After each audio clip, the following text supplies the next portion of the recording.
All right, welcome back. So, welcome to another session of the Invincible Love Activation Blueprint. This is part 2 of the live stream training.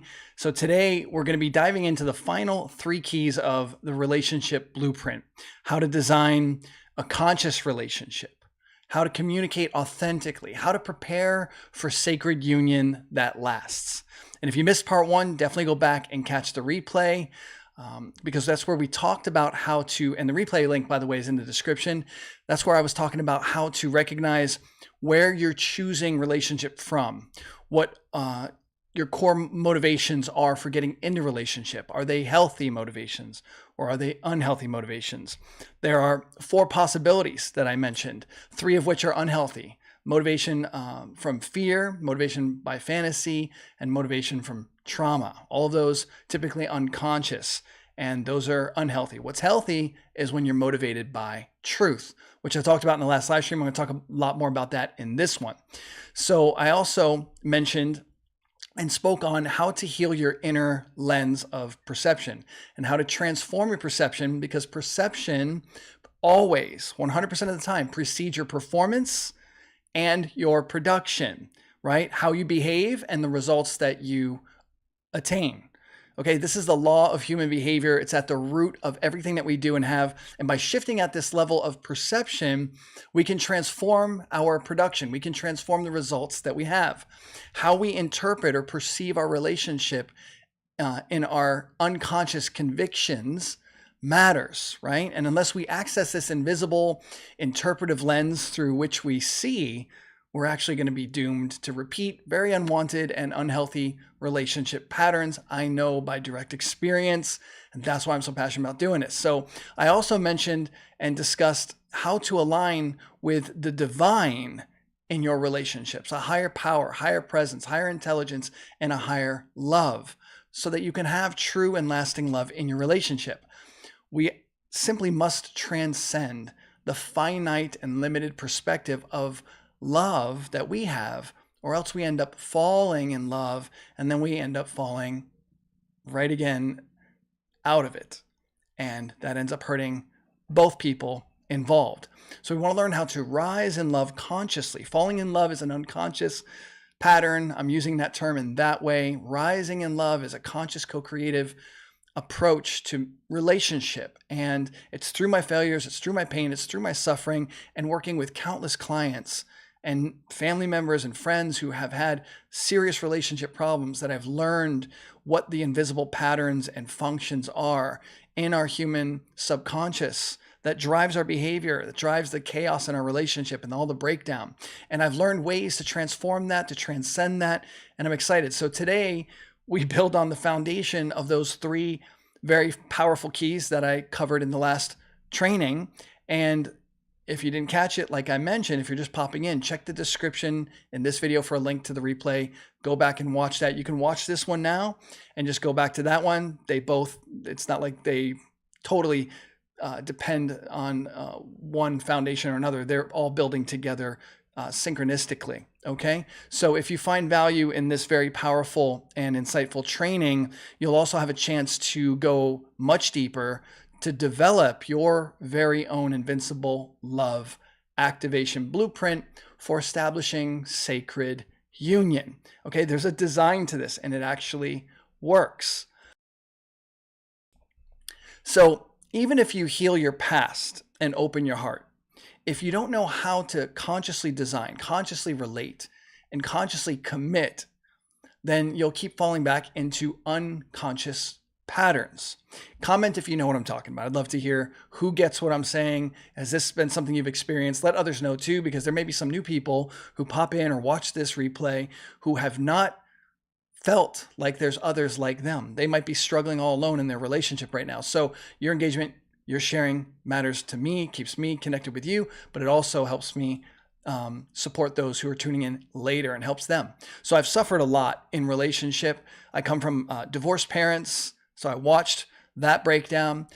Then I grew up under severe and violent abuse in my home when my mother got remarried to another man who was very difficult person, to say the least, very painful. Brought a lot of blessings too in some strange ways, but It was terribly violent. I felt desperate to find a way, ultimately to overcome this chaos that I was experiencing because of all of that. And then my later life and my later relationships. And that's what really led me into seeking a higher power and, what we call spirituality.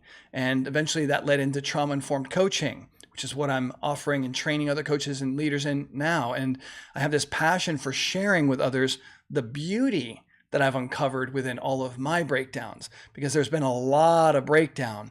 But when we work those breakdowns, when we do the alchemical, transformative, transmuting process of taking what seems like heavy, worthless garbage, and we really bring it under the lens of divine intelligence and love and compassion, we can transform our worst scenarios into this beautiful wisdom, understanding, and even opportunity. And so that's what I'm doing here tonight in this stream. So I've already failed in many ways that you have also maybe failed, but I learned the lessons and I gained the wisdom that maybe you haven't yet gleaned for yourself. So I can help you process, digest, and find purpose and power inside of your past pain.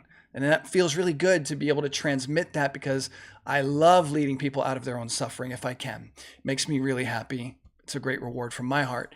I've also failed in ways that you might not have failed yet. And what I can share here can save you years of problematic and chaotic relationship suffering. You don't have to make the same mistakes that others have already made. A good friend of mine, his name is Biddy, he once said to me, and I never forgot it, it was so powerful: a smart man learns from his mistakes, but a wise man learns from others. So my prayer and intention here is that you'll listen to me, the smart man, right? The one who's learned from his mistakes. And then you'll be wise, the wise one who doesn't fall into the many traps that I have, because you're learning from the mistakes that I myself have made. And if you stick with me until the end, I'm going to be guiding you through a short closing activation that's going to allow you to anchor the 3 keys and insights that I'll be sharing shortly right into your nervous system, your brain, and your body. It's going to help you take your next successful step towards invincible love and sacred union. And I'll even do a little Q&A session for those of you who drop questions in about any of the content, what's coming up for you, what you're hearing, what you're experiencing, and or maybe what's unresolved in your relationship life right now. So if you're live with me now, go ahead and say hey in the comments. I'd love to know that you're here. Let me know where you're tuning in from, what you're here for, and setting your intention for what it is that you came to this particular training for. And what's one thing that's important to you to call in to your life right now when it comes to love or partnerships? I would love for you to comment that. At the very least, get clear on that for yourself so that you have a solid intention. You want to know what your intention is. So it's important to have an intention to clarify and sharpen your focus. This is going to allow you to receive more value for being here. All right. I suggest that you also take notes, because there's a lot of rich value here that you do not want to lose. Engaging in the comments is also a great way for you to go deeper, to maximize the value that you gain here. Plus, it can help others be encouraged or not feel alone. And people need that support. Relationships can be very pleasurable, but also very painful. Even if you're watching this replay, your comments are going to help you engage, will also support others. It'll help you get more out of the timeless principles that I'm sharing. Even though this is a live stream, what I'm sharing today lasts forever. When it comes to relationships, these are deep core principles you want to know. So I'm going to jump right in. I'd love for you to comment also who's here, what's your name, just in case I can't tell who it is, because some of you I know and your YouTube handle doesn't give me a clear idea of who it is that's with me. I'd love to know who's with me if you want to share that. If you're not too shy, I encourage you to step out into the light, come into this conversation. I'm going to take a sip of water. We're going to jump right into the 3 keys for this evening's training.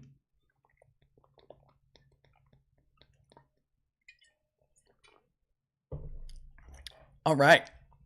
So let's jump right into key number 4. Compatibility is the foundation of visionary love. Now, each of these keys that I share and what I shared last week correlate to 1 week worth of training inside of the upcoming 6-week group that I'll be hosting starting May 1st. So this correlates with week 4, which is called the design, compatibility, values, and vision. All right, so let's jump into key 4 right now. My relationship past, as I mentioned, is riddled with chaos as a result of incompatibility. I didn't even know that it was a thing to consider, right? Compatibility was not a word in my vocabulary, really. I mean, I've heard the word, but I didn't consider it in my relationship. I simply went on my feelings, and going on my feelings was very foolish. I didn't treat relationship like a science, something that I must understand and know. I didn't understand the consequences fully. And even after I did, many times I continued to follow my feelings instead of following the facts. And I didn't understand that there's a distinction. It's good to know my feelings, but it's also good to balance feelings with facts. And I didn't have that complementary balance, so I wasn't able to discern compatibility. Sacred union is not about finding someone that gives you butterflies. It's actually about finding someone who aligns with your blueprint. Now, most of us have not designed a blueprint for conscious relating. I know that I didn't. And relationship after relationship, I didn't. And even though I have been in an engagement that was broken off, I've been in a relationship of marriage that was ending in divorce, and multiple relationships after that I thought I would be married and I did not. I continue to not understand or distinguish the importance of having a blueprint. That is a framework for building a healthy, vibrant relationship that's on principles and around compatibility. Did not even know this was a thing. Now, you might know this or might have this as an idea, but there's deep work involved. This is not just something to take lightly. It's something that we must understand deeply and intimately to be able to implement successfully. Too many people build long-term relationships based on chemistry alone, right? Just simple, pure attraction and emotional highs, or, sexual connection and pleasure, only to find out later that their values, their vision, or their lifestyle are totally incompatible and they don't work. And that shows up like a lot of breakdown, a lot of conflict, a lot of pain, and a lot of suffering. So many people are coming together purely on how they feel. Like I said, they get emotionally and even sexually involved without ever taking the time to learn what the other person is really all about and what that person's committed to in life. And I still see a lot of this because I'm all over social media. I'm reading all about the men and the women who are in the dating scene, and, they're older. These are not even younger people. Like, they're older and they've been through a number of relationships and they're still making the same mistakes. And it just pains me because years of agony and suffering could be saved if people had a science around creating a relationship. There's an art to it, of course, as well, creative side, but there is a science. There are rules that govern what successful relationship looks like and how to enter one properly and how to build when you're inside of it. And I'm going to talk about that here tonight. Now, building emotional or worse, sexual bonds with someone too soon can end up stirring all kinds of unhealthy attachments and addictions that can have you spending years with someone who will never, ever, ever be a good fit for you. Ask me how I know, all right? It has happened to me, and it's happened to me more than once, and I've learned the hard way quite a few times, too many, and I know and have worked with countless others who've made this same mistake. The feelings will get us into trouble, the fun will fall into failure, and we need to transform our approach. So let's explore compatibility, what it is, how to get clear on where you stand, and what you truly desire in another. Here's what you need to know.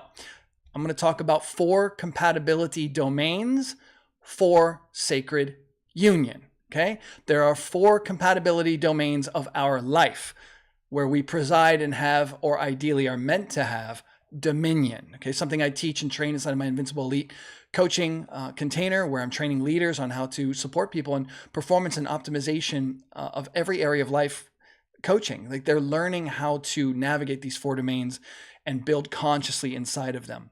All right, these areas must be aligned with your partners or you're in trouble. But if they are, then they make that sacred union possible. And the 4 domains are body, being, bonds, and business. And I'll cover what each of these are in depth and what you need to consider inside of each domain for compatibility. We're often ignoring the red flags. We invalidate our own values. We deceive ourselves to feed an addiction, getting into relationship without checking for compatibility inside of these 4 domains. We don't even know that they exist. We find out way too late. And I know that's what happened to me. So we end up telling ourselves like things such as, it's okay. We're just different people, or they're going to grow eventually into the person that I want, or, God sent them. I just know it, right? We've got this hold on them, right? We think it's a divine sending or blessing. Or the worst part is thinking that we're going to change them and we're going to grow them into the person that we want. And we don't pay attention to that. But oftentimes the relationship isn't of God. Oftentimes it's not going to change. Oftentimes they don't grow, and the differences end up mattering.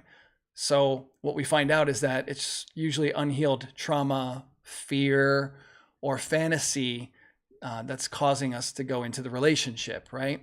Or the trauma is causing us to seek something that's familiar, even though it's unhealthy, right? Doesn't work. So incompatibility, real whole life compatibility, is the antidote to this problem. But we need to know the science of compatibility. We may be doing this, trauma bonding, because we're chasing the feelings that are immediately present as an opportunity, right? They seem like an opportunity to get some needs met, right? And there's these emotional addictions and somatic addictions we're going after. We go after the fantasy maybe because that just feels good. When we imagine everything to be great, our brain is stirring up chemicals. Our body's feeling all of that. So we can be very addicted to our own fantasy because it gives us a lot of pleasure and it helps us avoid the potential pain that we're not willing to look at. We can overlay and project delusions on top of what's actually present. Okay. I know I've done this. It's a terrible thing that we do to ourselves, but we do it. And it's an addiction, just like heroin, just like a crack addiction, just like any drug. Okay. Except we are the manufacturer of the drugs. And this is very difficult to see until we get conscious. And oftentimes we don't want to let go. We defend it just like a regular person struggling with drugs or some form of addiction would defend their use. Okay. And I've been there too, right? Just because we're going after what we want. We don't even care about the consequences at some point. It's terrible, right? We don't realize that we're tempted to trauma bond. We don't realize that we're trying to avoid our fear. We don't realize that we're ignoring reality. We don't realize that our deep wounds are looking for comfort in what's familiar. We just don't see what's actually going on. It's totally invisible. We don't realize that it's faulty, though it's familiar. We don't realize that it's not fulfilling, and we believe or pretend or fantasize that it's fantastic. I did this way too many times. So as I share these 4 domains, consider your own relationships in the past and consider where incompatibility in one or more of these domains has shown up for you. You're probably going to find that you've experienced incompatibility inside of each of these domains. Take a look now. Number 1, the first domain is body. Your body is the domain of your physical alignment, has to do with your environment as well. You know what kind of environment your body likes to be in and your daily rhythm. All right. So we've got health and wellness. And the question we want to ask ourselves is, are we aligned in our approach to food, to movement, to physical care, to energy levels? That really matters. Then there's the area of touch and intimacy inside of the body domain. Do we share similar needs for physical affection, sensuality, and sexual connection? I've seen a lot of breakdowns and experienced a lot of breakdown in this area. Total mismatching, right? One person's not very affectionate at all. The other one is, and it just creates so much despair, right? One's more sensual. The other isn't. One really craves sexual connection. The other, it's not such a big deal. And that becomes and breeds into resentment over time. It's a really difficult thing. All right. So the other domain, subdomain inside of the domain of body is home and environment.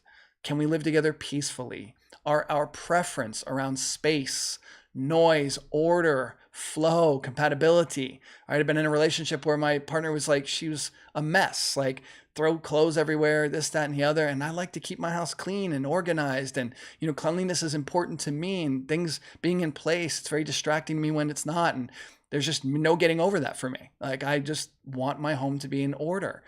And when it's not, it's really troubling. All right. And the last part of the body domain is habits and routines, like our daily rhythms, waking and sleeping routines, exercise, spiritual, the spirituality is in the being domain, but like different, life rituals, I should say. Are they complementary or are they conflicting? Are they complementary or are they conflicting? Now, I've seen this many times that even people, including myself, that are confronted with, having to look at this, we can override and say, oh, it doesn't matter. It's not a big deal. And we can just dismiss all of this because we're just unwilling to challenge our connection with somebody. I can only tell you that it's always ended poorly for me. And many people that I know have suffered the same problem, right? They were somewhat aware of this incompatibility issues, but they didn't do anything about it, okay? Hope you won't be that person. So which of these areas have you settled inside a relationship before? Which do you actually need more clarity in? You can comment that in the chat, take some notes, write that down. Would love to hear from you if you're here. All right, so take another sip of water before we jump into domain number 2.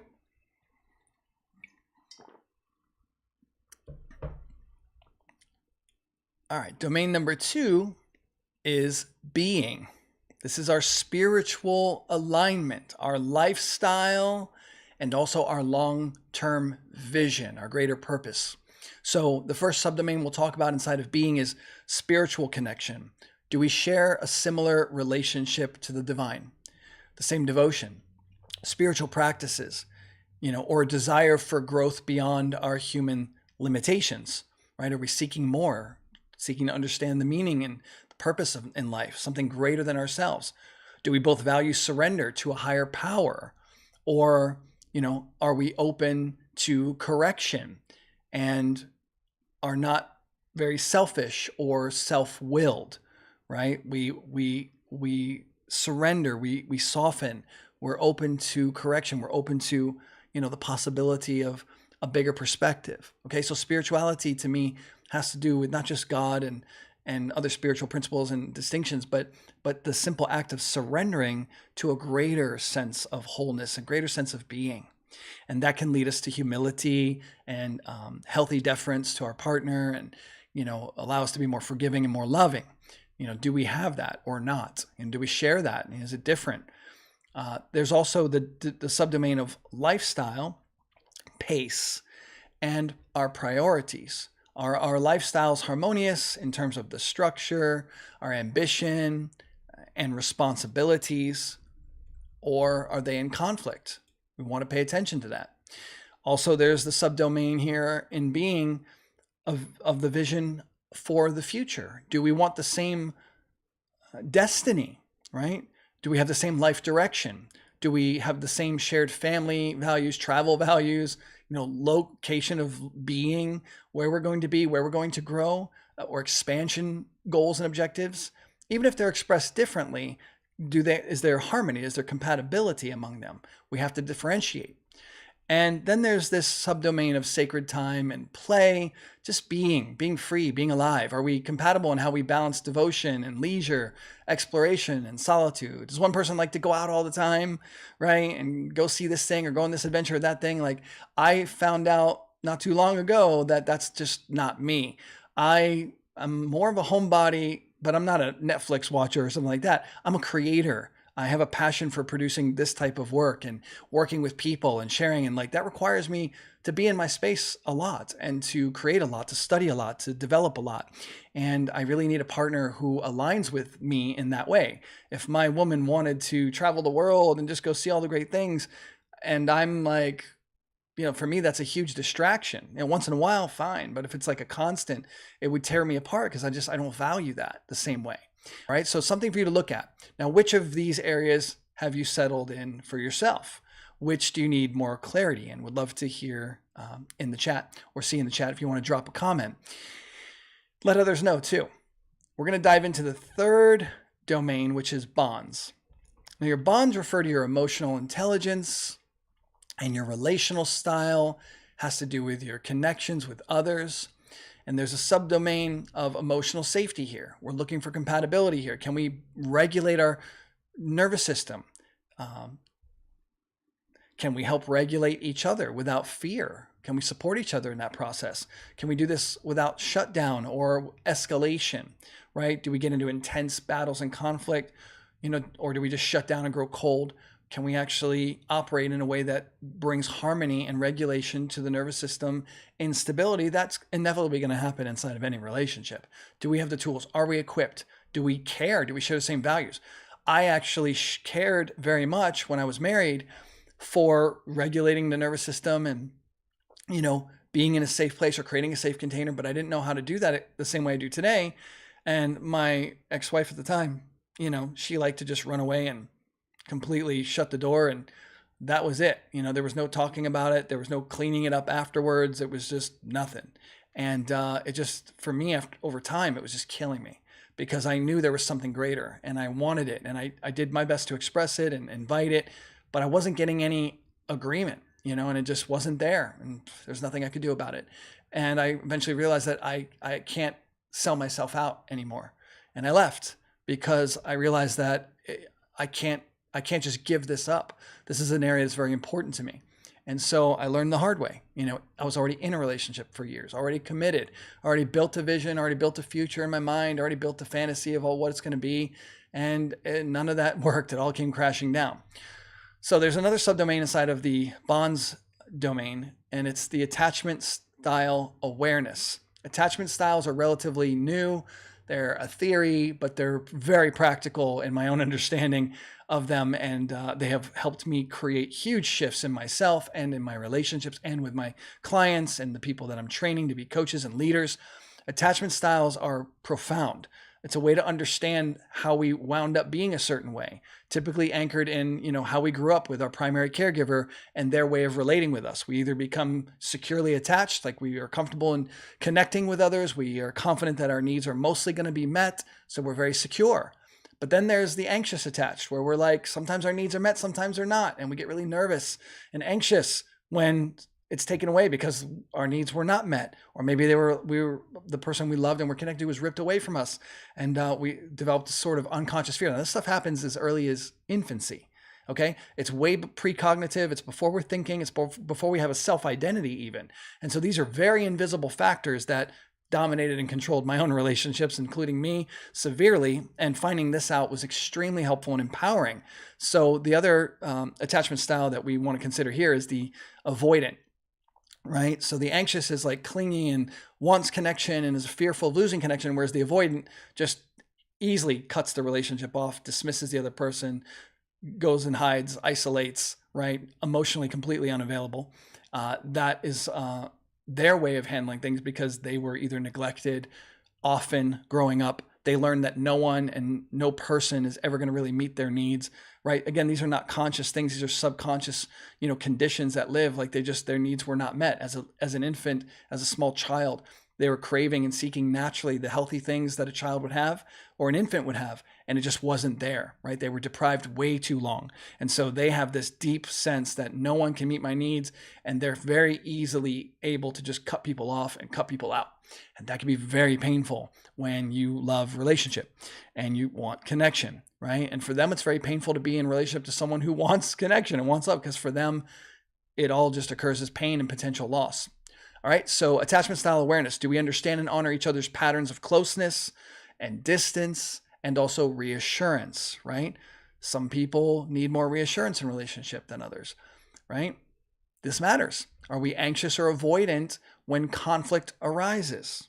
We got to know this. And what are we going to do about it? Are we willing to own and transcend these reactive patterns? Or are we going to defend them and enforce them, right? Because that can happen. I've been in a relationship where partner didn't want to change. When I did, and I was willing, and I did what I could, and I learned about these distinctions years ago, and I was applying them as best as I possibly could and wanting to explore that, but had someone who just didn't care, didn't want to do the work, didn't want to look. It was just all my fault, and that's all it was going to be. And took me forever to realize that this is not healthy for me, right? I mean, it's just crazy. I mean, I just didn't understand, what my real needs were. I was so blind to my self-value and my self-worth. and it hurt a lot. And I did that to me. It was all coming from within me. I don't blame any of the people I've been in a relationship with. Like, all my girls were, doing the best that they could. And I take full responsibility for what I didn't know. That's the only way out. I can't blame any of them. I have great relationships with those of the past, or I've cleaned all of them up, except, maybe the one with my ex-wife didn't really have a chance to go to the depth of clearing that I would like to have. We split, fairly healthy at first, and then she wanted to get back, and I didn't want that. I didn't feel safe at all, didn't trust her, and I was unwilling, and that really turned her into a very unhappy person, and never been able to really transform that, even though I've made many attempts over the years. This is many years ago, because it's important to me, and she's still important to me, but I have love for her in my heart, and that's just the way I am. I choose to find that in myself and clear my own feelings and problems and challenges and find forgiveness, because it matters to me for my own peace. And I would like to give that to others. So there's another subdomain here in bonds: communication and repair. Are we willing and able to resolve conflict, to speak truth, and to stay connected through discomfort? This is not easy. This takes practice. This is a skill to develop. We almost never learn how to do this, but it's very hurtful when there's stonewalling, isolating, and withdrawing, when there are fixed and rigid patterns within our partner that they're not willing to work on or work through with us. It's also very painful and overwhelming when communication is incessant or demanding, right? I've been this person, and I've been on the other side. I've been on the receiving side of that. And it sucks to be on either side of it, right? Because being the demanding, incessant, trying to make it work, trying to fix it, that's stressful. Being on the other side, of that, and have someone coming at me and demanding and wanting, it's like, oh my God, it's so overwhelming, right? So we got to watch out for that too. But we also don't want to shut down and completely just ignore the situation and not do the work. So the question is, do we have tools? Do we have skills for resolving arguments and repairing the connection? And if not, are we truly committed to developing them? And I think everyone considering getting into a relationship ought to start learning trauma-informed coaching and trauma-informed practices, trauma-informed ways of being with people, because relationships always involve some degree of trauma that was already there before the couple comes together. 99.9% of the time, there's stuff in the background. And I've never seen a relationship that I know really that hasn't had that. And it will surface eventually. Are you equipped? Are you ready to deal with that together? Are you both committed? Is there compatibility here? Right? Are we truly willing to learn and then apply what we learn? All right, another subdomain inside of the bonds domain is intimacy and vulnerability. Can we share the needs, our wounds, our dreams, without fear of being judged, fixed, or even abandoned because of what's there? Okay, sometimes some really uncomfortable things show up in consciousness for people, and they are terrified to tell their partner. And it can be things that are just very off the wall, maybe unacceptable by most people. But if our partner doesn't have a space to share that, and we can't hold a space of tolerance and patience so that they can express and work through that, they end up having to suppress that. And that just creates a guaranteed problem eventually, right? Unless they get some kind of support somewhere else, which also is encouraged. Will we really hear when our partner is communicating what's important to them, right? Or what's hurting? Or are we going to shut them down? We've got to be open to that. Can we share and handle the uncomfortable edges of our own and our partner's pain safely? Can we move towards safety while exploring those edges? Okay, those are things to consider, to explore. So which of these areas have you settled in yourself, right? Like, where have you just kind of dropped the standard and settled for less? And which of these areas do you need more clarity in? Go ahead and comment in the chat. I'd love to see what you're experiencing, what you're noticing, and what's coming up for you. And I'm going to cover the last domain, which is business. All right. So it's just 4 B's: body, being, bonds, and business. All right. Business includes our purpose and career, our provision capacity, right? Our income, investments, and the co-creation potential inside of this. Okay. So the first subdomain inside of the domain of business is mission alignment. Do we value, support, and understand each other's deeper calling and purpose? Do we have compatibility? Will we grow together? Right? It matters, right? My dad was, busy building his business, as when I was in my, early childhood, and my mother was home a lot and he wasn't there. He was out a lot. He was working a lot. And this, deeply disturbed my mother. There was a time when she worked with him and they worked together. They were helping each other. And that was a good time for both of them. They both shared that with me. But then they stopped doing that. They stopped having that time together, stopped co-working together. And there was a lot of time apart, and that bred resentment and distancing and other things. So that's important to look for. Is there mission alignment? Are we going in the same direction? Do we have the same bigger purpose, right? Am I running in one direction, you're running in another direction? Is that going to work? We have to really examine this. Then there's the money relationship part. Are we aligned in how we earn, how we spend, how we save, how we give? Imagine someone who likes to spend freely and go to the store and shop all the time, marrying someone who's totally frugal, and sometimes that happens, and sometimes that can work when the spender is willing to submit to the other partner's way of being, right? And vice versa. The frugal person is willing to submit to spending a little bit more, and they're both willing to expand into each other's domain. It can work if there's that willingness. But when people get really rigid and start polarizing into one, their way of being, this is very troubling. And we'll pretend and we'll lie to ourselves. We'll say, oh, well, I accept him for the way he is, or I accept her for the way she is. We'll say that initially, but then later on, after a few years, we realize, I'm not okay with this. This is way too much. And this is what we got to look at. There's also this subdomain of leadership and roles in the relationship in the domain of business and in a relationship structure. If we work together, or if we desire or dream to work together, do we honor each other's strengths and roles clearly?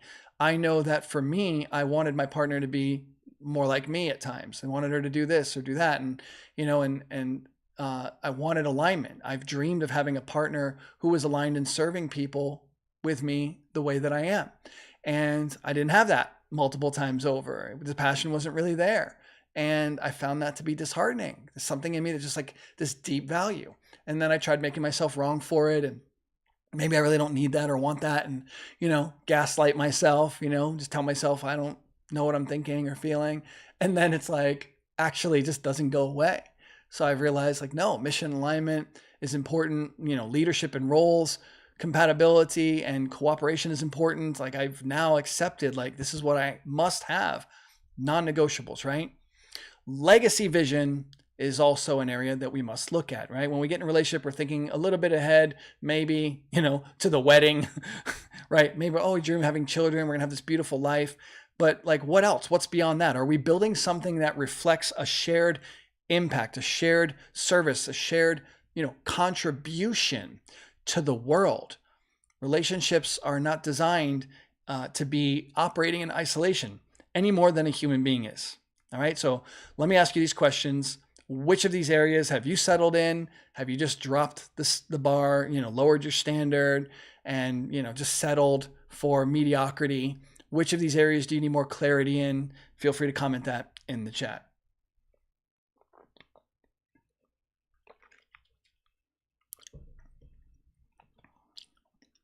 So why does all this matter? Why does all this matter? Let's take a step back and look at this, all right? Without compatibility, even the most passionate love eventually becomes a battlefield of unmet expectations. We're just clamoring to get specific needs met that we're not really specific on. We don't know what they are. We're battling for control. We're battling for love. We're battling for our feelings to be felt and to be heard and to be seen, to be understood. And it's all this unmet expectation that we are not even conscious of. Well, you're going to constantly feel like you're almost aligned, but something always feels off when this is happening. This is how trauma bonds get disguised as chemistry, right? We talk about chemistry a lot when it comes to relating. We talk about, how good it feels to be with this person. Like, I feel like I'm on cloud 9, right? So these trauma bonds are disguised as chemistry these good feelings, this familiarity, and this hyper pleasure, right? But underneath all of it, what's driving all that is this severe pain that's about to show up, right? And what also matters is, how visionary relationships are getting derailed because of misalignment. So your vision for a future matters. Is your partner going to support that vision? Are they going to lead you into the victory of your vision being fulfilled, right? Or support that and champion you forward? Or are they going to tear you down? I've been at the bottom end of this, man. It's a miserable place to be when the partner's not there or even actively attacking the vision that I have. And it's like, man, it's painful, right? Very painful to go through that. And I tolerated it because I didn't know that I didn't have to. I was actually so conscious of where I wanted to go, but I was unconscious of many things that mattered and self-willed at the same time. I followed my feelings instead of the facts. I fell into failure over and over again until I did the work within, until I uncovered what was hidden, until I revealed what was concealed within me.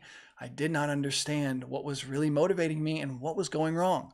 You see, many of us end up in a default destiny rather than a designed destiny. Why? We don't design one. We don't have the skills required to design a blueprint for sacred union or invincible, unbreakable, unshakable love. You can't build a magnificent house by chance. I worked in construction. I built multi-million-dollar homes from the ground up, and they don't just happen because a bunch of people come together and say, hey, we're going to build a house here, right? That have no experience, no expertise. No, they got skills.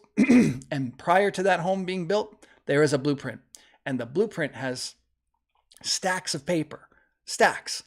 And each layer of the blueprint reveals different components and measurements, very specific measurements that go into building this beautiful structure, okay? And they must be followed in a sequence. They must be followed to the measurement or it falls apart, all right? It just doesn't work. And so relationships are a very big and very complex system to design and develop, and few of us have skills to actually do that. And I've suffered the consequences for not knowing, not thinking bigger, didn't have the guidance. Some people land in relationship luckily. And I used to get so disappointed when I would see these beautiful couples. They come together and it seems like they're living the best life. They have this beautiful house and they have the children and everything just seems to work and they love each other and it goes on for years. And what I find is that they had relatively decent upbringings, right? They had good modeling, good parents. This isn't always the case, but a lot of times it is. And things just work. And I was, kind of jealous of that, more like sad, like I was like, why can't I have that? But I had things in my background. I had things in my unconscious that, other people didn't have. So I attracted unhealthy partners. I caused unhealthy patterns to show up in relationship. And I didn't understand what was going on. So an architect is able to put on paper the vision of the home or the skyscraper with this mathematical and this scientific precision that allows for great builders to build. Okay, so you got to have a good blueprint. All right, that's the architect's, role and responsibility. The blueprint guides the construction, but then the construction requires a certain set of skills as well. And the architect may not have the skills of the builder or the construction workers. So we got to marry these two worlds together. There's a building of relationship, but we don't want to build a relationship without a blueprint. So we got to first learn how to develop a blueprint. And that's what I'm walking people through step by step, piece by piece, deep dive exercises and practices, and getting super clear on the blueprint inside of the 6-week Invincible Love Activation Blueprint training. All right. Again, coming up in May 1st. That's a 6-week, 2 hours per week together in a group. And there's a whole lot that comes with that. That's where we're building this stuff out clearly. Okay. And we're going to focus on the architecture side of it and also the builder side of it. Okay. We're going to design the blueprint. We're also going to talk about the skills and practice those skills for building healthy and whole and sacred union. All right. So most of us are getting into relationships by chance. We're not getting in a relationship by choice. We think we're choosing, but we're not. We're unconsciously just falling into relationship. We unconsciously and unscientifically and even superstitiously enter relationships. We have these strange beliefs, many of which are really deceptions, that end up failing us, right? They're superstitions. Things like, I know they're the one. I can feel it, right? I've said all of these things to myself that I'm about to share with you. I've heard other people, and the relationship just goes south. I've heard and said, God will send me the one when I'm ready, right? Like it's just going to happen out of nowhere. And I do believe that it's important to bring the divine into the creation of a relationship. But I also think it's important to bring conscious intent into that process as well, because I believed that God was sending me the one and that I was ready, right? I had that belief running, and I'm not with that person today. I'm not with those people today because I've had that thing running multiple times. Another thought I had was, if I'm pure enough and, I'll have, this reward of the perfect partner. Well, I was extremely pure and super clear and loving and forgiving and spiritually aligned when I got married, but my motivations were still unconscious and I didn't realize that. It got me into a marriage that wasn't really healthy for me. I just didn't know what I didn't know. Another thing that we sometimes say is, if we don't have sex before marriage, we'll be spiritually protected from heartbreak. Well, and I see this especially in the Christian culture, because it's often like, that's like the thing. It's like, well, just wait, don't have sex before you're married. Wait till okay, that's fine. I think that's a good thing. I don't think that's a bad thing. The problem is when we believe that that's the only thing that's going to make the relationship work, right? When we think that somehow magically, if we just wait until we're married to have sex, that relationship is going to be great. Well, that's not true, because I know couples that waited to have sex before they were married, until they were married, I should say. And then afterwards, the crap hits the fan, right? Why? Because the same stuff shows up in relationships that wait and as they do when they don't wait, right? And I'm not advocating not waiting. I think it's very important, in fact, to wait to really find out whether our partner is someone that we want to be with. Because once you get sexually involved, it can be very entangling. And yeah. So another thing I've said is, I know, or I'm going to know just when it's right? True love's supposed to feel a certain way, or it's going to feel effortless. I'm just going to know they're the one. Well, I can't even tell you how many times I knew they were the one. And that just never proved to be true. So I stand corrected multiple times over. And I've heard this in many people too. Oh, how many people have told me that they know who their partner is, this, that, and the other. And, they get in that relationship, it falls apart. They're not in that relationship now. They've since married somebody else. I mean, I've heard it so many times. I've been around the block. Another one is, if it's meant to be, it'll happen no matter what. That's just like this careless, passive attitude. That doesn't work either. Here's another one that I've gotten tangled in myself, and I have recently encountered other people that were, in this mindset. But things like, they're my twin flame, and that's why it's chaotic, but it's a divine test. If I just do the work, I'm going to make it work with this person, right? Like they overlay this idea of a twin flame onto the relationship of chaos and somehow think that that means it's sacred and holy. And I've seen, many twin flame relationships, right? By their own definition, not by mine. They say that. I don't give that definition to any relationship, honestly. But many people who've said that to me have been in this relationship. They're like, it's my twin flame, blah, blah, blah, blah. And the relationship's a hot mess and it ends. So the other thing is, if the chemistry is intense, right? If there's a real strong chemistry, then it must be my soul destiny, right? We think that, and it doesn't work.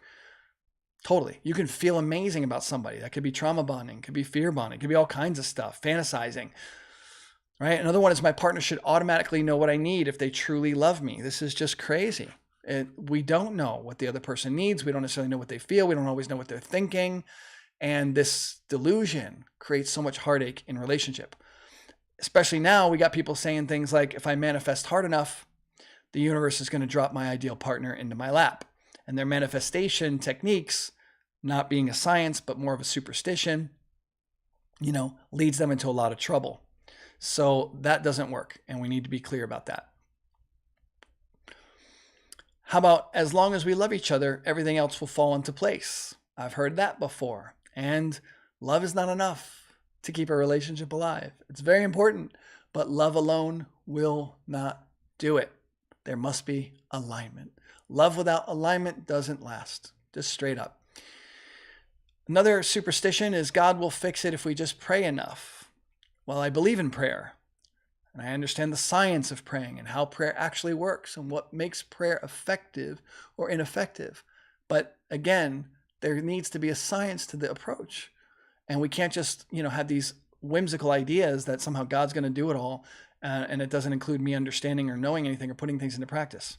Another one is, it's karma. It's a past life connection. We're meant to be together.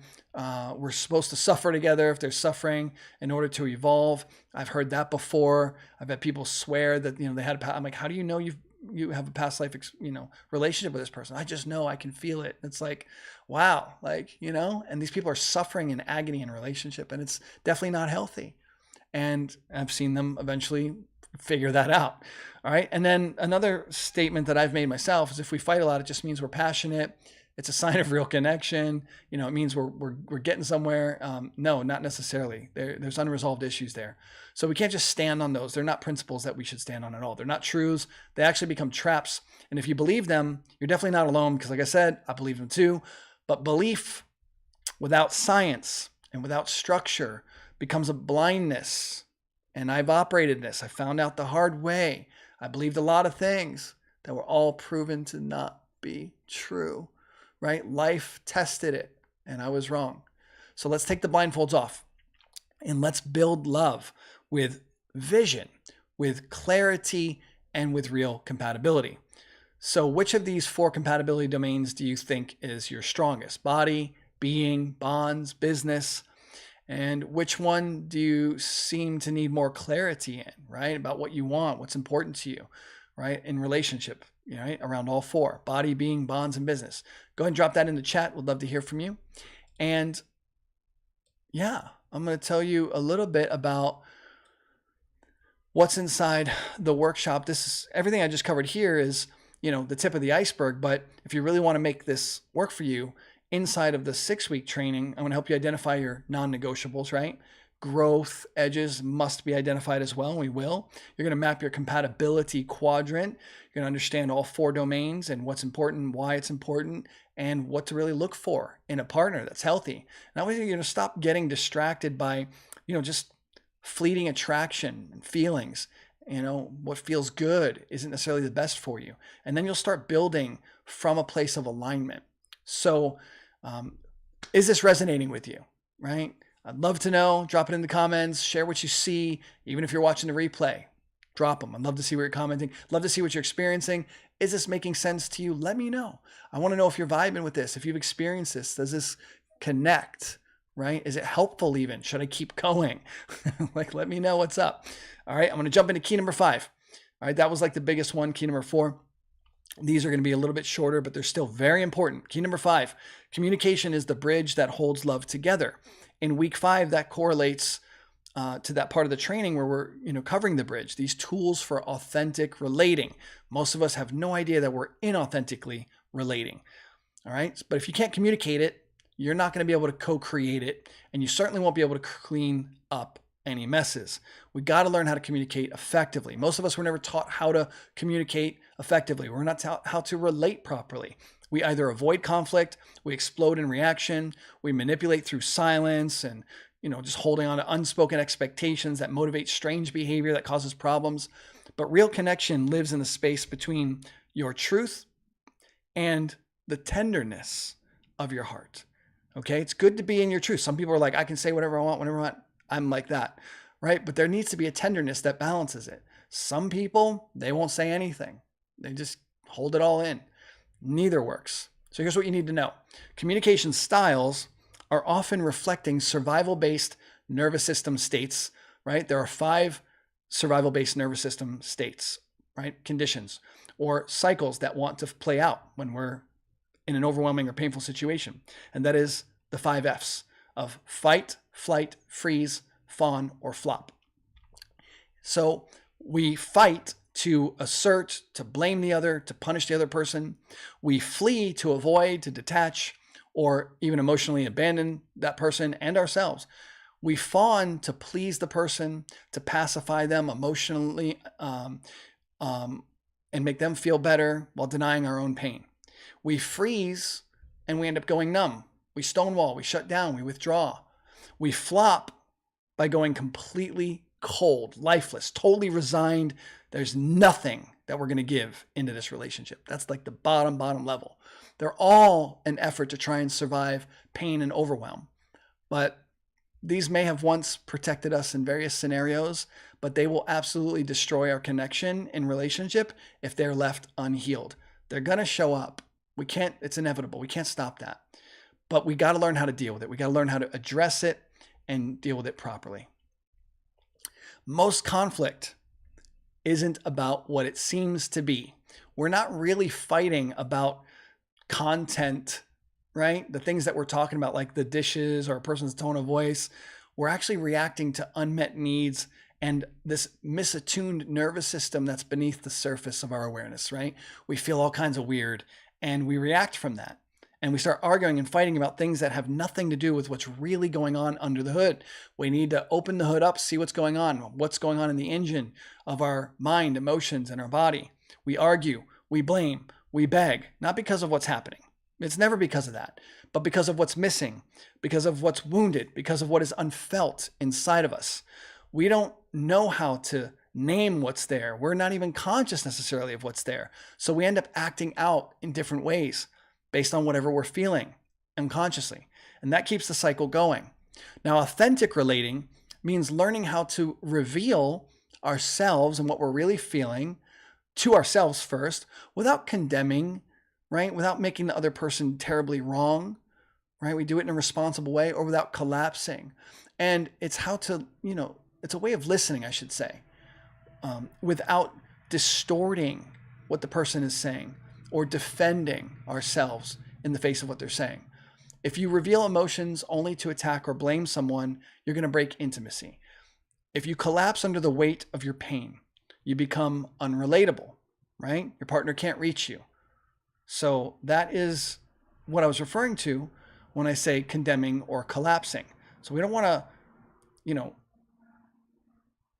cause pain to our partner by venting our emotions so uncontrollably. And we don't want to also withdraw and just not share anything at all, right? We don't want to collapse underneath the weight of what we're feeling and just stop speaking or stop dealing with it. It's not going to work.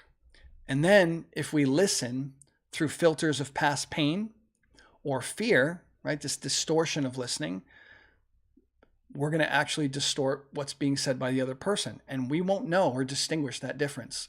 And then if we listen while defending our identity or, we're avoiding the discomfort that we're feeling, right? That defensiveness causes us to reject the message of the other person, leaving the partner unseen, unheard, emotionally alone, right? Totally dismissed. And this is a huge disconnect. So why does all this matter? If you can't stay connected in challenge, you're going to either shut down or you're going to blow up, right? You're going to fight or you're going to freeze or flop. You're going to break the bond entirely, ultimately, if you keep going this route. Without the ability to express your needs and truth with clarity and the ability to hold space for someone else's without collapsing under the weight of what they share, you're going to end up building resentment and division instead of trust. And if you don't learn to do this work within yourself first, you're going to keep trying to survive the invisible fears, your unhealed wounds, and the various limitations by unconsciously sabotaging the love that could be there. I know because I've done this more than once, and I really don't like to have to admit this, right? I just didn't learn the lesson for quite some time. All right, so have you ever felt stuck in the unsaid, right? What's unspoken? Have you been afraid to express what you're really feeling? If so, drop it in the comments. We'd love to know. Maybe you've shared too forcefully. Maybe you've truth and what's really present for you, or steamroll if you've rolled over your partner. I'd love to see that. For me, it's both. I haven't spoken and I've totally steamrolled, right? I've left plenty of things unspoken, and it ends up eating me up inside, right? And our partner is going to feel that. So let's normalize learning together by commenting, by sharing, by engaging. Don't be shy. Don't be alone in this. Make yourself visible. Make yourself known. So we can do this together. Now, inside of the workshop, in week 5, I'm going to teach you the exact language structures that you need to know to share authentically. We're going to cover nervous system syncing techniques, talk about some different ways to repair conflict, specific tools, specific practices, and you will practice those. They're going to help you stay connected under pressure instead of falling into the reactive patterns that you're used to. And then you'll communicate like the leader that love requires and needs you to be in the relationship. Okay, so we'll cover all of that in week 5. And now I'm going to jump into key number 6. This is the last key. Remember, this correlates with week number 6 in the full 6-week training. Sacred union is a covenant. It's not a fantasy. All right. So week 6 is titled in that training, The Union, Co-Creation, Commitment, and Legacy. And here's what we would cover in there. This is already valuable right here. Something you want to pay attention to, because relationships are not about this happily ever after dream. All right. That's not their main focus. That's often a very shallow and self-centered point of view, really. Gets us into a lot of trouble. We think this fantasy of the future, happily ever after, is there, and we neglect all the other parts of building a sacred union. So real relationship is about courageous commitment. It's about a conscious co-creation and contribution as a couple to a bigger purpose. It's about building something sacred together that overflows beyond the relationship. We're either expanding as a living organism or we're contracting. And so if a couple doesn't learn how to combine and cooperate their energy for expansive purposes, they contract in on themselves. They collapse in. We cave and it hurts.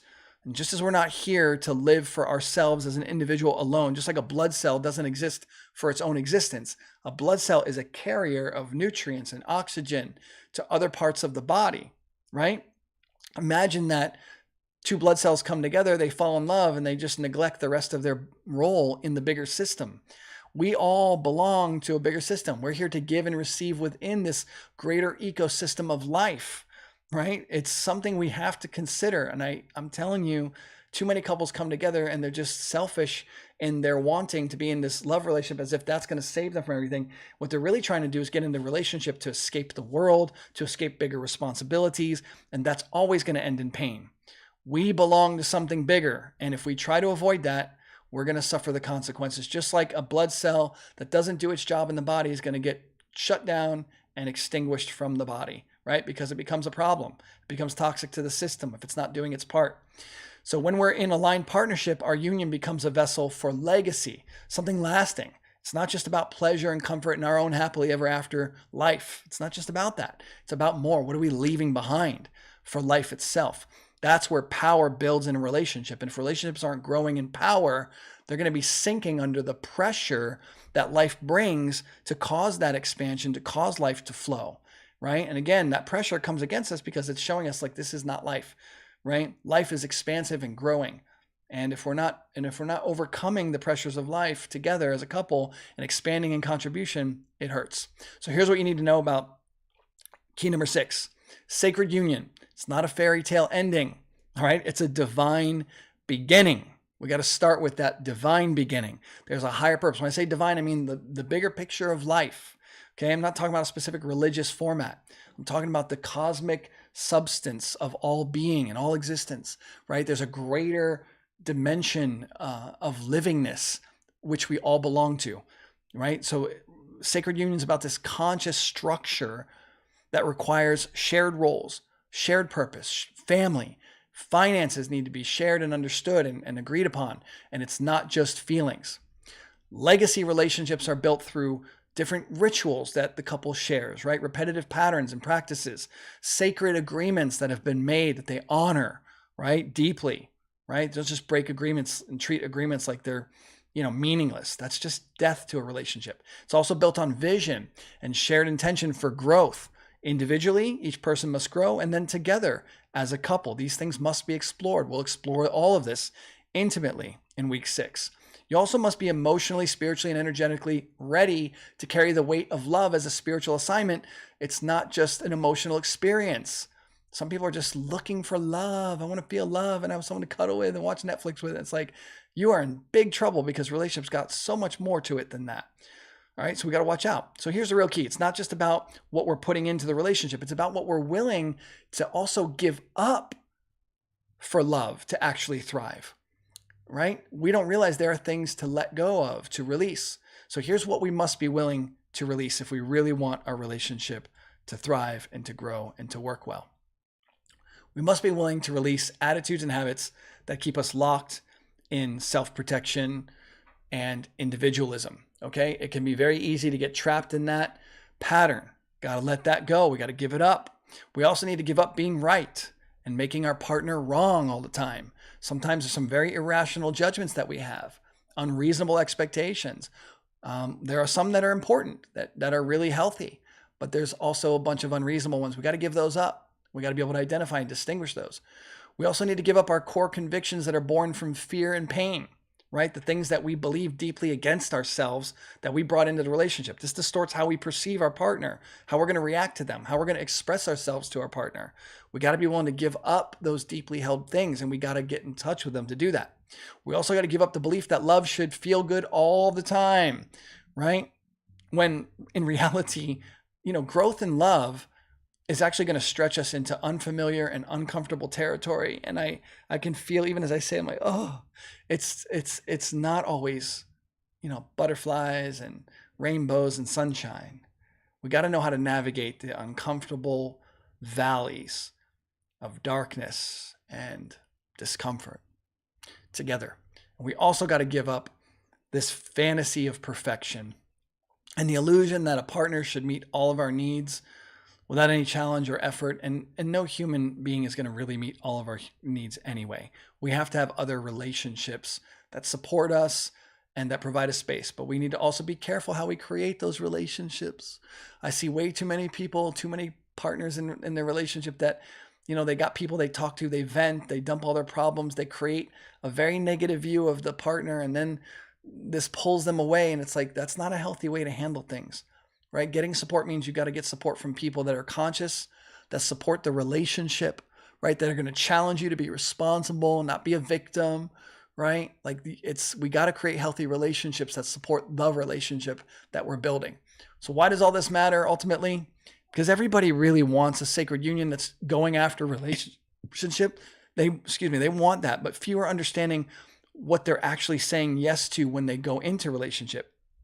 Without a shared purpose, without a clear path, and without deep inner maturity through inner exploration and doing the work within us, right? What we call love becomes, this strange coping mechanism to, survive what we feel. It's not a conscious commitment, right? We're just trying to use relationship to escape something, to get some kind of needs met. And it's very selfish, and it falls apart. True love grows us. It confronts our ego, calls us into leadership. We must step into a bigger version of ourselves in the relationship. So go ahead and contemplate this for a moment. If you're ready to stop fantasizing and start building sacred union for yourself, if you're willing to let go of the version of love that's, based on survival or idealism or whatever else. I mean, you got to get clear for yourself, whatever it is that you're really committed to, and make it happen for yourself. And there's a science to it, like I said, and that's what you're invited to. You're invited to learn the science first, because you must learn the science, right? Then after you learn the science, you got to learn how to apply it, and you need to apply it. Okay. So there's learning it, then there's learning how to apply it, and then there's actually applying it.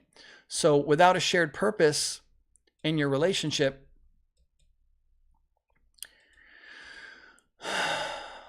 without this shared purpose, without a cleared path, without,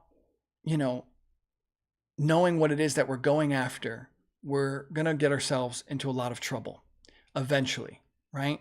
We lead without any real direction. And so we end up in a wilderness of suffering and chaos. We don't end up having conscious commitment. We end up, falling into trouble. So if you're ready to start building this sacred union, to stop fantasizing, if you're willing to let go of whatever version of love that you had that's based on, surviving things in life and, the various fantasies and ideals that you have, drop the word legacy in the chat. Get committed to yourself. Get intentional about building a legacy with your partner.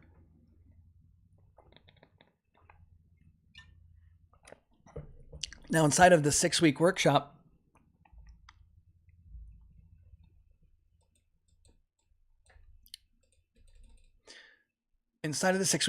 we're going to cover all these different scientific principles, right? You're going to learn how to develop a blueprint. You're going to learn how to master this set of distinctions, the 6 keys that I've covered already. And you're going to learn how to apply them, and you're going to put them into practice actually in different ways, because you don't have to wait till you're in relationship to practice a lot of what we're covering here. Okay, a lot of this is working within yourself. It also can be work that you do with other people. I'm going to guide you through very powerful, co-visioning practices and experiences. You're going to get the opportunity to work on the creation of your own sacred union blueprint.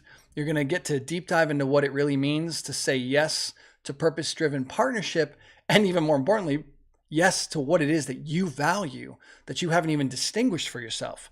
You're also going to be supported in moving from, fantasy about successful relationship into the solid scientific approach and method to the formation of a relationship that works. You're going to go from longing for it to a real and lasting legacy potential. Okay? We're not going to just fiddle with this. We're going to go deep, and we're going to do a lot of great work, because you're not really here in this world, in this life, to fall in love. Okay? That's unconscious, irresponsible, just abandoning oneself over to whatever happens in a relationship. It doesn't work. You're here to actually lead with love in your relationship. Even if you're the woman, you still got to learn how to lead yourself in some way. You have to learn to mature in your own right as an individual, right? Or it becomes a drag for the partner. All right. Either way, right? Both men and women have to both lead themselves successfully. And what I'm covering here are principles for life as well as relationship. So let's recap what I've covered so far today. We discussed why compatibility is the foundation of conscious, visionary leadership. We covered why communication is the lifeline of intimacy, and why sacred union isn't a feeling, it's a courageous co-created covenant. It's by design. It doesn't just happen. All right. So you cannot do this work alone. It just doesn't work. These are not just some random ideas. These are principles I've discovered over years of relationship experience and coaching couples and working with people in the domain of relationship. I've worked through many of my own pains and struggles, my own unconscious patterns. I know the territory very well. So these are not just some made up random ideas. These are things I've lived out, I've learned from, and I've been able to overcome the invisible breakdown patterns that were running my life. And these require support to develop in yourself. They require structures. They also require a sacred space where you can explore yourself safely and intimately, where you can get within and start facing the fundamentals, okay? We go into a relationship without having any clarity about what's going on inside of us. And that's why we end up in so much chaos. So I created the 6-week Invincible Love workshop to walk you through the blueprint live. We're going to do this together in a beautiful Zoom call in a great space.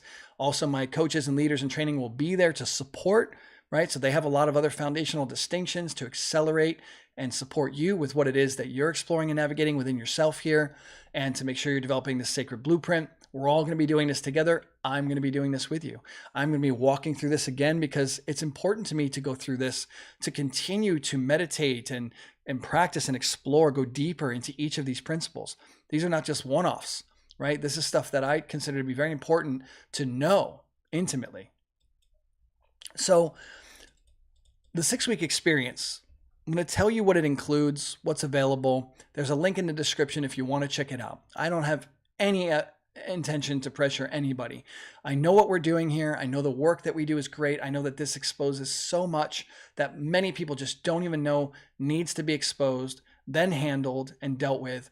we're creating scientifically versus, randomly. Like there's so much power here. So I'm going to tell you what's happening inside of the 6-week experience. If you're interested, there's a possibility. It's super affordable, very easy. Even if you bring a partner, it's even more affordable.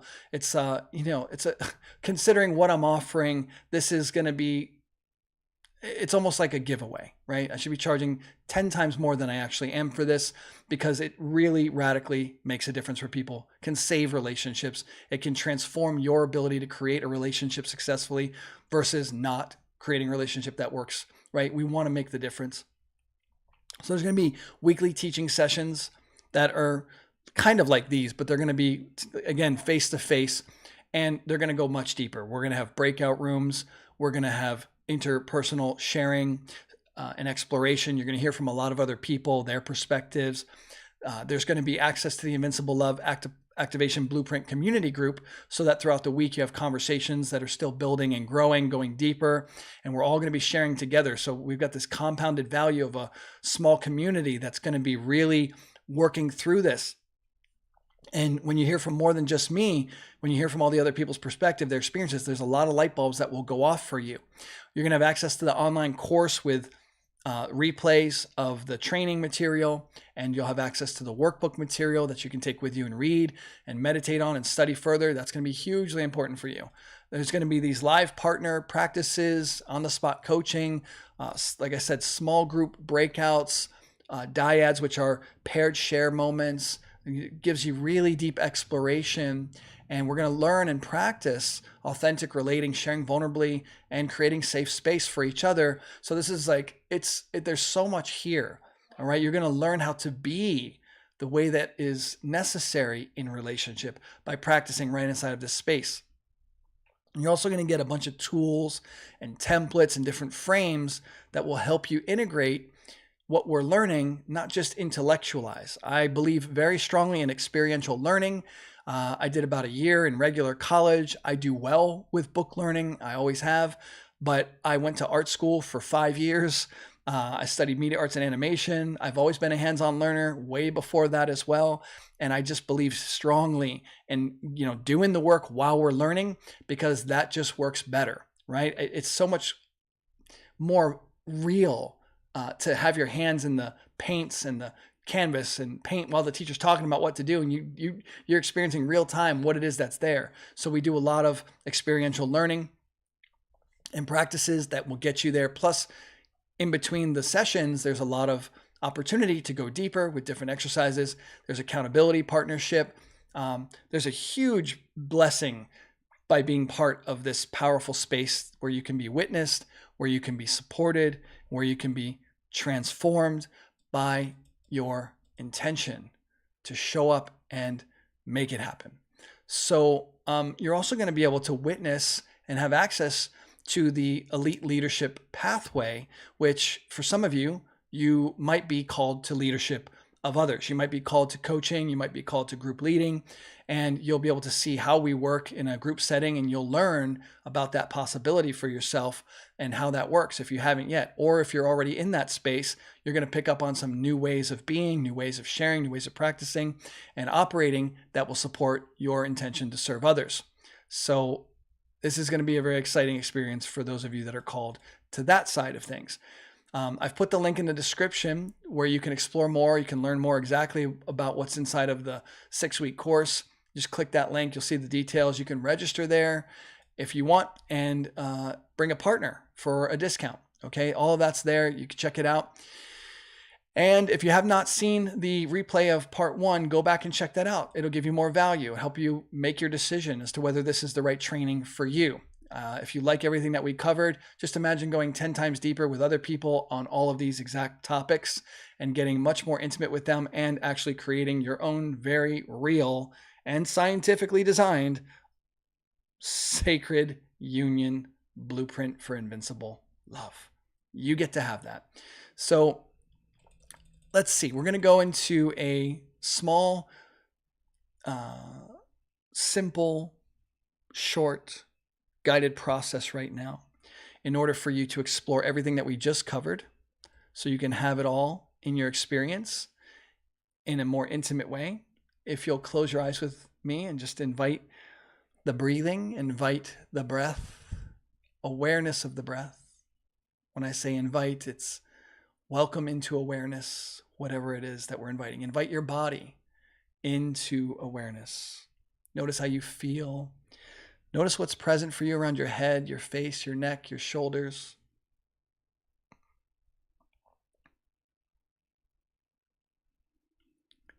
And allow your body to let go, allow your body to relax, allow your body to just disengage from any efforting whatsoever. Give yourself a chance to soften, to just feel the releasing of any pressure, of any tightness, of any heaviness.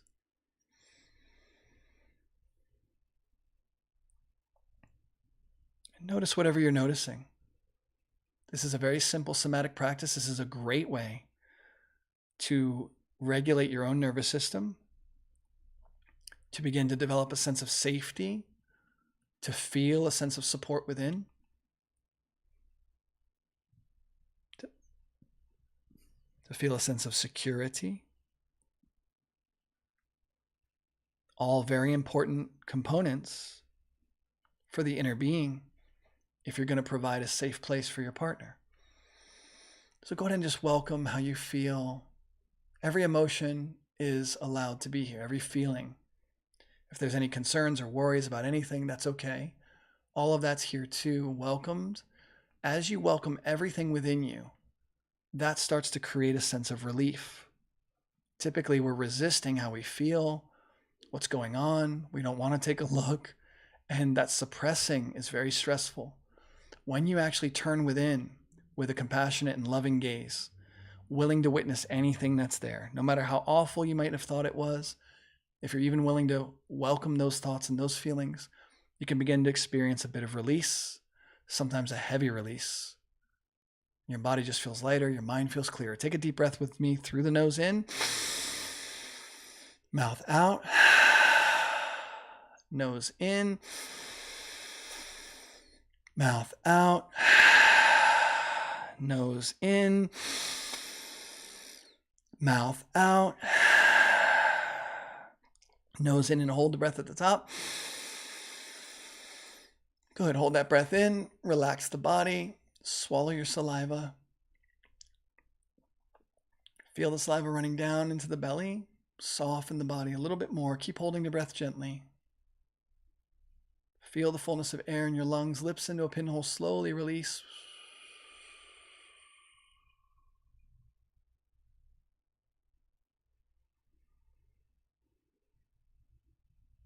And allow yourself to just let go. Give yourself a bit of rest for a moment. Allow yourself to feel safe within, to feel love if you can. Being curious, you don't have to force anything. What does love feel like in the body right now for you? Cultivating love within yourself is a prerequisite to building a sacred union.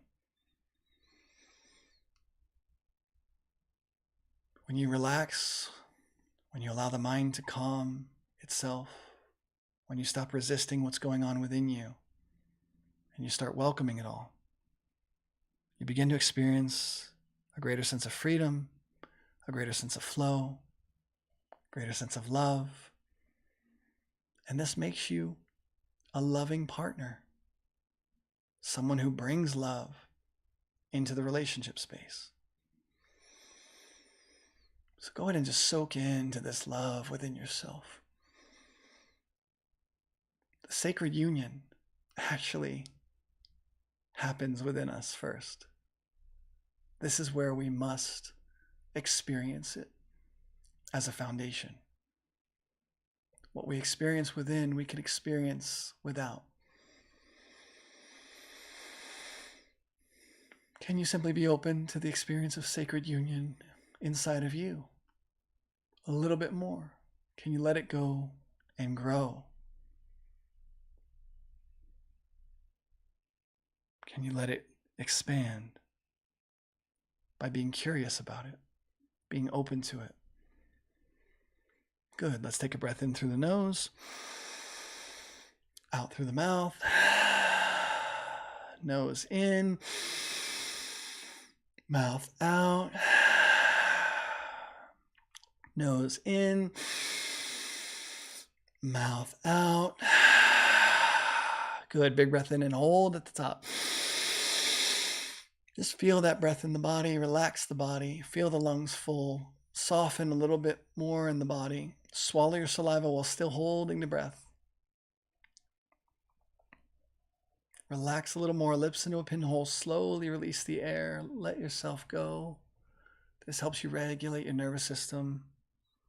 This helps you feel calm, freedom, and ease within. This creates a foundation for invincible love. And the good news is that invincible love is everywhere present. It's always the center of everything. The human experience might deviate from that. The mind, the emotions, and the body might seem to be apart from that. But the invincible love remains as it is. And as you relax and surrender, you begin to experience this persistency of true love within yourself. Welcome that as best you can, or at least be open to that possibility. Good. Take a moment in the silence with that.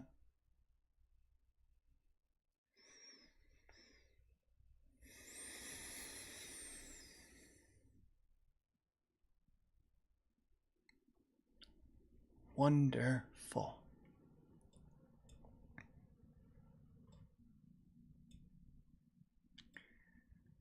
All right.